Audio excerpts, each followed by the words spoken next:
focusing on 3 countries, that is Kenya, Zimbabwe, and Uganda. Of course, Uganda, we are trying to look into the BESiGY's situation after abduction. Of course, he was abducted and put in prison, and the wife has been showing concern over his health.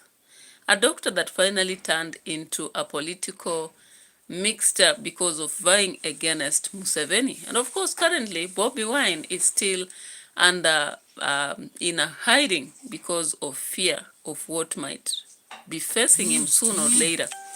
Now, the democracy of Africa looks like it's being applied, but the reality is democracy is still very less considered in most of the nations. So, of course, you saw what happened in Tanzania, you have seen what happened in Uganda, and now we are even looking at the situation of Nairobi. Now, away from Uganda, you will see a different picture of Nairobi. But before that, let's get to see the realities about BESiGY. And of course, in an interview with the wife of BESiGY, this is what came out. I learned that ChatGPT works best with detailed prompts, but I hate typing them. So instead, I dictate them using WhisperFlow. Today's internet has been on the lowest end, so you'll bear with us. But let's continue subscribing to the channel. Of course, we are almost hitting 500 subscribers, guys. So don't give up. Wednesday this week, and I'm happy to say that he's not as ill as he was when I raised that concern. But I remained concerned about his health. He's unwell. He has an allergic reaction to the conditions of the prison that he's under, and he has a right to bail and should be released on bail so that he can be healthy. All right, so he has been able to see his personal doctor. I remember that's one of the issues you raised.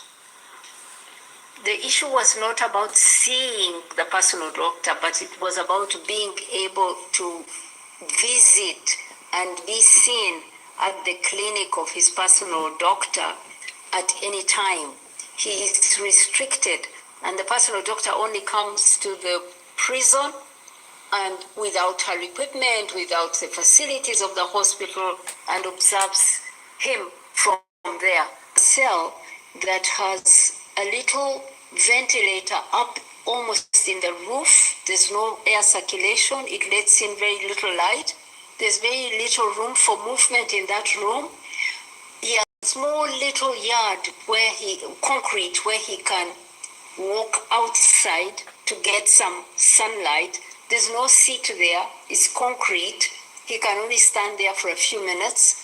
He is in solitary confinement. He's not allowed to mix with other prisoners, to go to a church service with them or play football like others do, to stretch their bodies. No, he's completely isolated, and that's not right.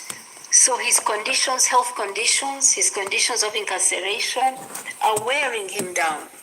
He has a right to bail. He has applied 4 times and it's been denied for no reasons whatsoever. Other prisoners get bail. He has been denied bail. We demand that he is given bail. He's not a flight risk, so he can come home and be nursed by his family and live in healthy conditions. Speaking of bail, as I understand it, Uganda law requires that if you've not been tried within 180 days, you're entitled to mandatory bail. What justification have the courts given? Absolutely none.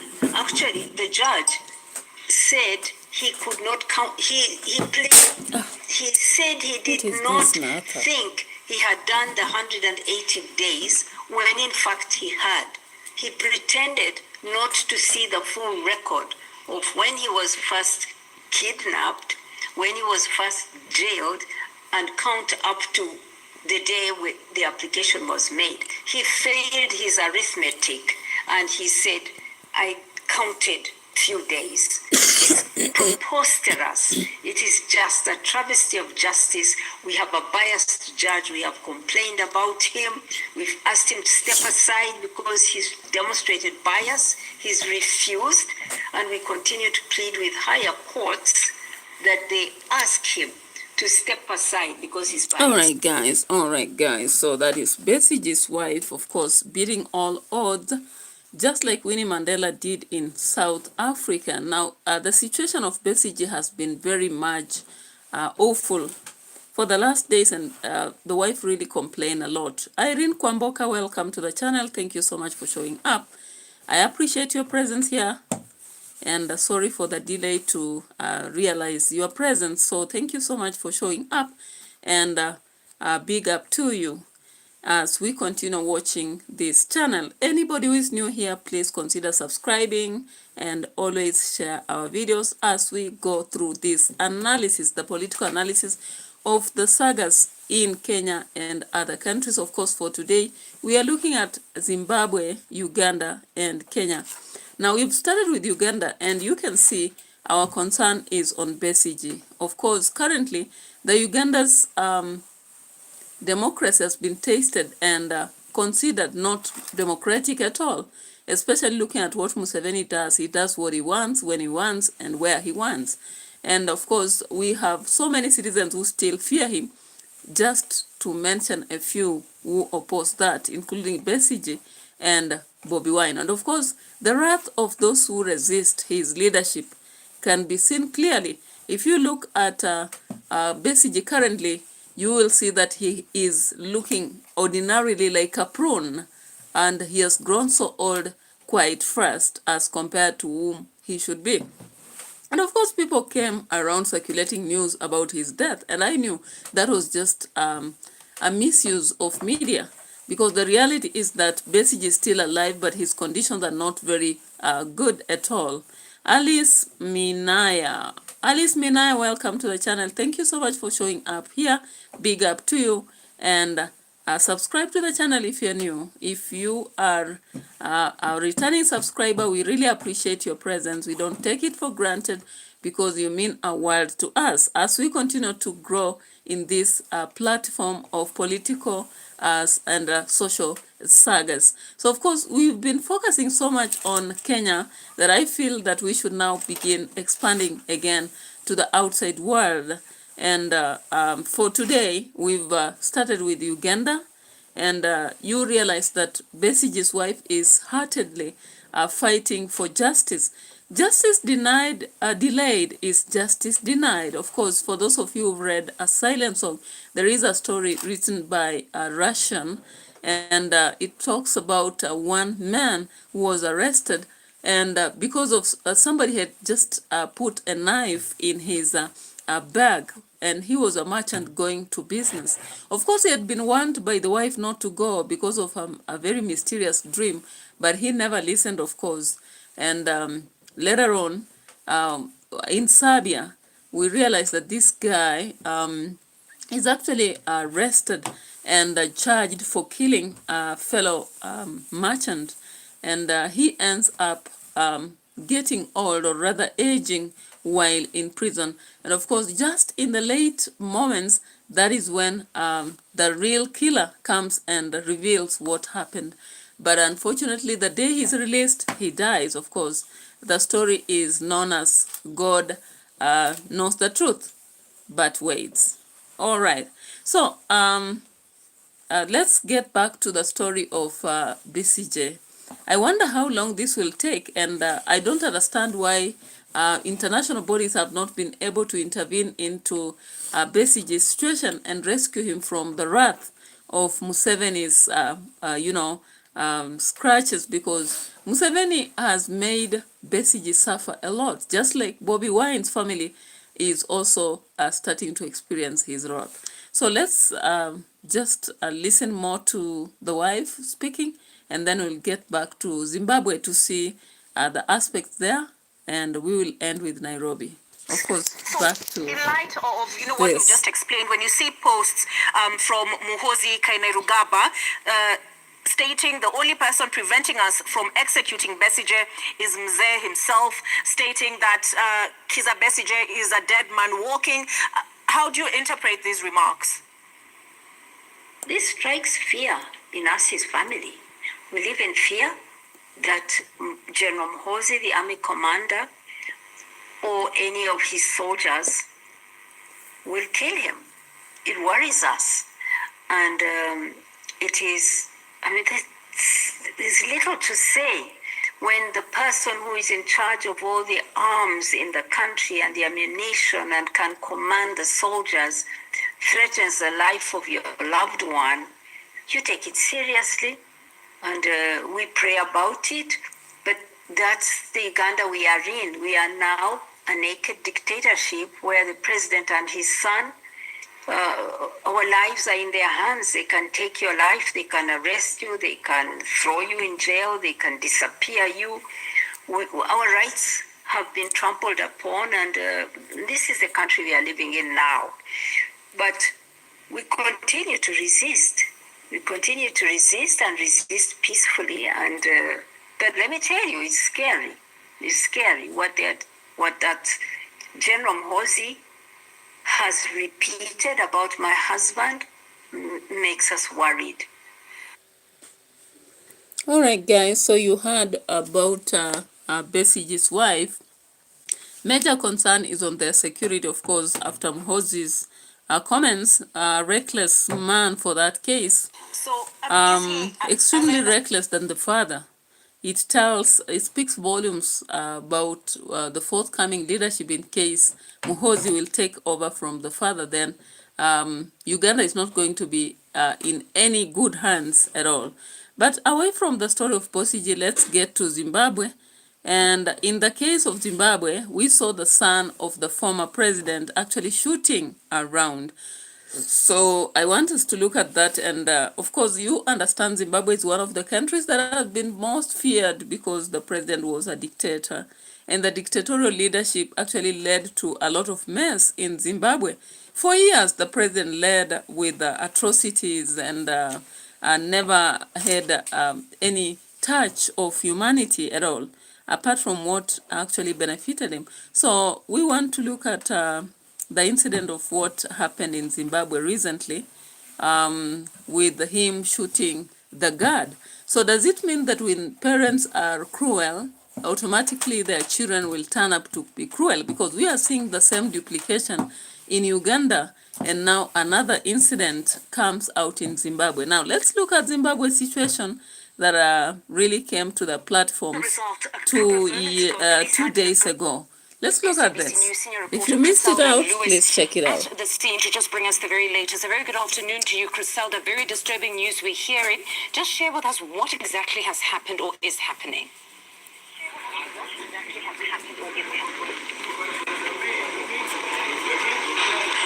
Well, Mfundo, these are live pictures just in Hyde Park here in Johannesburg, with what I'm looking at now to be members of the task force and other members of the South African Police Service in conversation with, and I'm not sure if I can do this at this particular time, because what SABC News understood you would see right there towards that direction is the son of the former late president of Zimbabwe, which is Robert Mugabe. That is Balamain Mugabe, who is behind me, and it looks like police are just about to arrest him.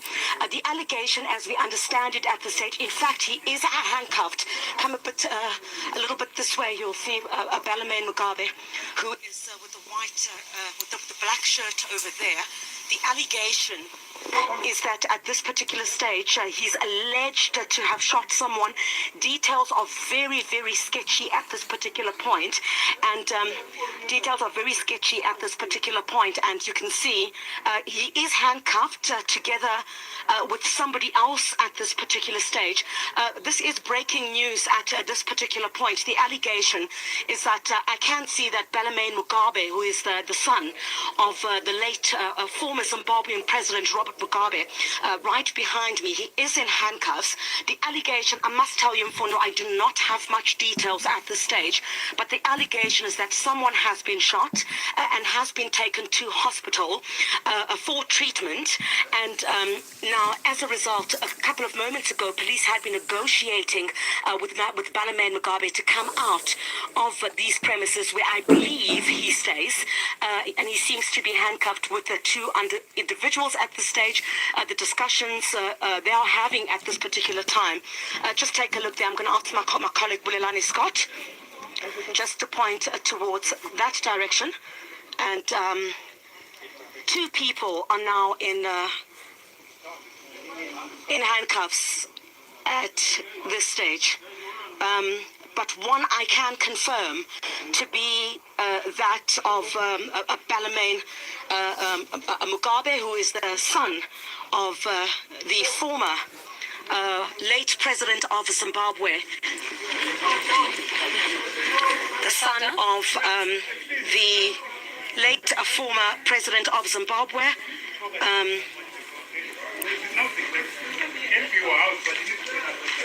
It seems like there are some guards that are being brought in at this stage.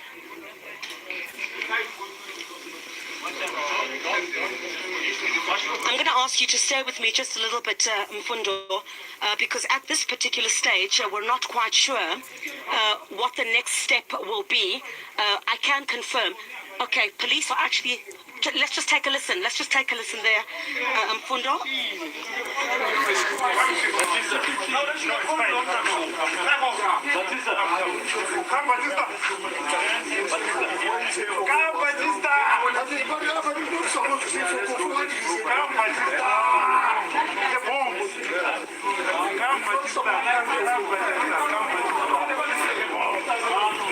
All right, it seems that police have prevented one of the individuals, Bulelani, who were trying to come into this house, I guess, to have a conversation with those that have been arrested. Now, my colleague Bulelani Scott, you can see just right here behind me, you'll see that police have gone in to the house. We cannot go too much closer to where we are, understandably so.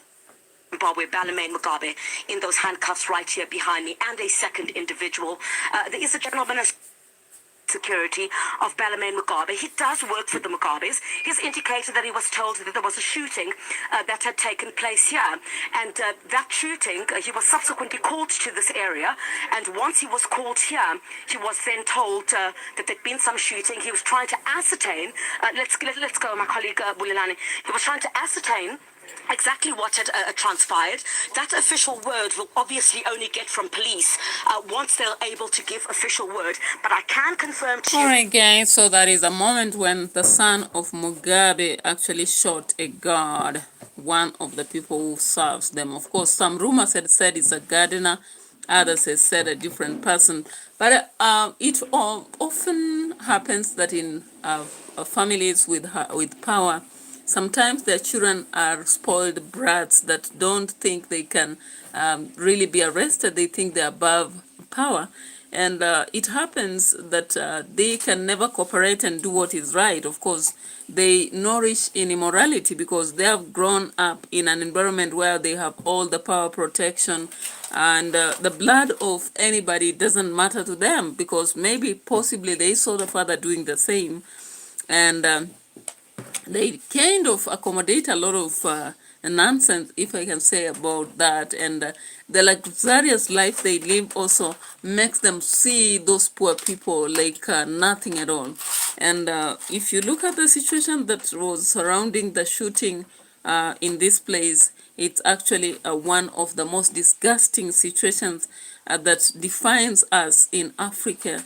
And Hyde Park shooting was one of the lowest moments in Zimbabwe. And of course, if you know Mugabe, you would actually relate to exactly who he was and the kind of leadership he raised for all those years before he was forced out of leadership. Now let's turn to Kenya and talk about it shortly before we come back to the other channel again, of course, because I've not finished my reactions.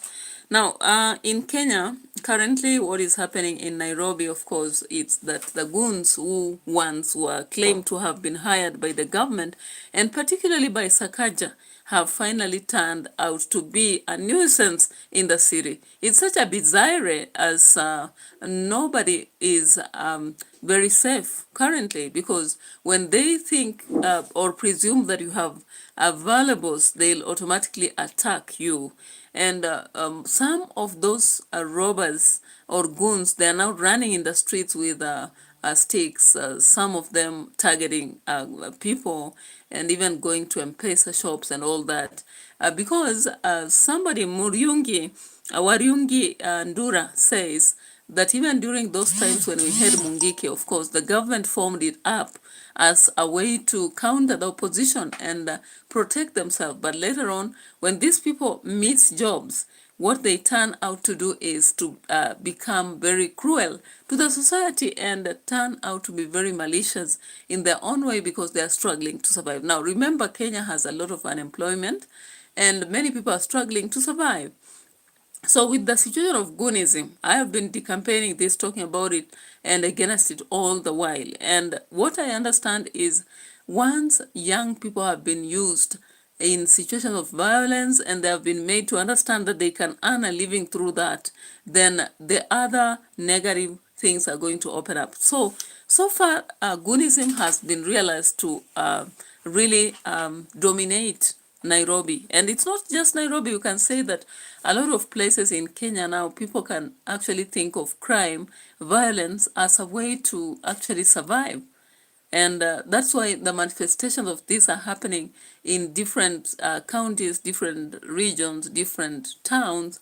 And people don't have mercy anymore in whatever choices they make. So let's look at what is happening in Nairobi. I just want you to see through the clips of what is being shown on the streets and how popular people are being attacked left and right. And of course, as they are being recorded, this brings out a very clear picture of what is surrounding us. Let's see this. Here we are.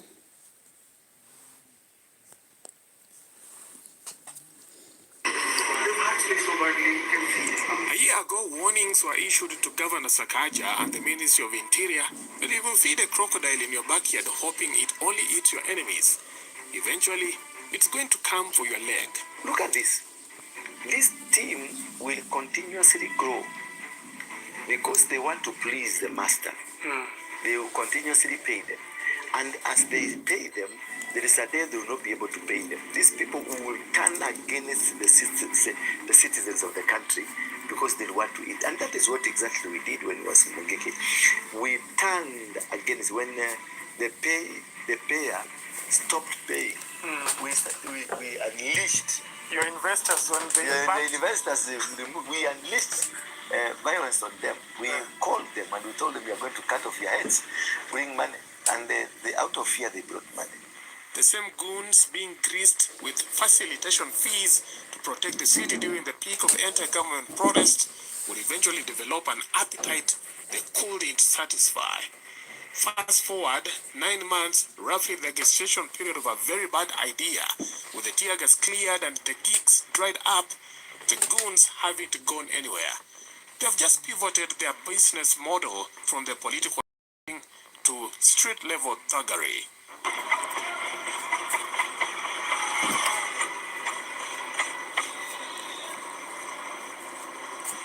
A recent clip recorded by a motorist in Kileleshwa shows motorbike riding attackers cornering residents and snatching valuables. The footage was shot only a short distance from the Kileleshwa police station, adding salt to injury. Look at this. They are literally stealing. They are literally stealing. Guy, my God.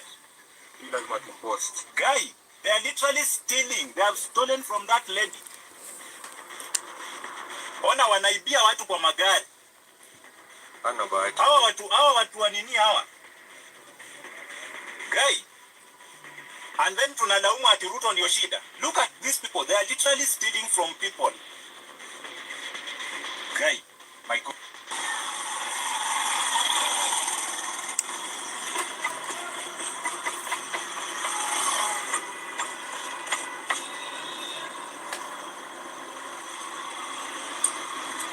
Stealing for everyone and throwing things on the road.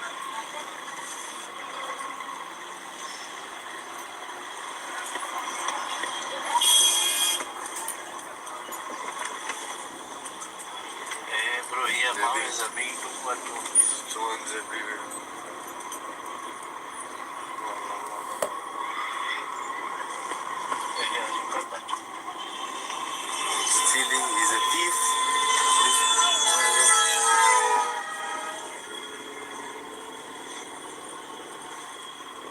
stealing and throwing things. Later, the group struck again. This time, the victim was gospel musician Jimmy Gate, attacked in Runda and left battered. He won belongings and later admitted to St. Teresa's Hospital. By that, they've hurt me so badly. You can see I'm full of blood all over. They've cut my finger. My hands are cut. It's all by God's grace I've survived. Please pray for me. The saddest part of this surge in blood country that it didn't come as a surprise. During last year's Gen Z-led protest, the country saw a wave of young men armed with wooden batons and crude weapons unleashed to disrupt the demonstrations. All right, guys. So sometimes what our leaders do is they believe it's a solution, but it becomes a great problem.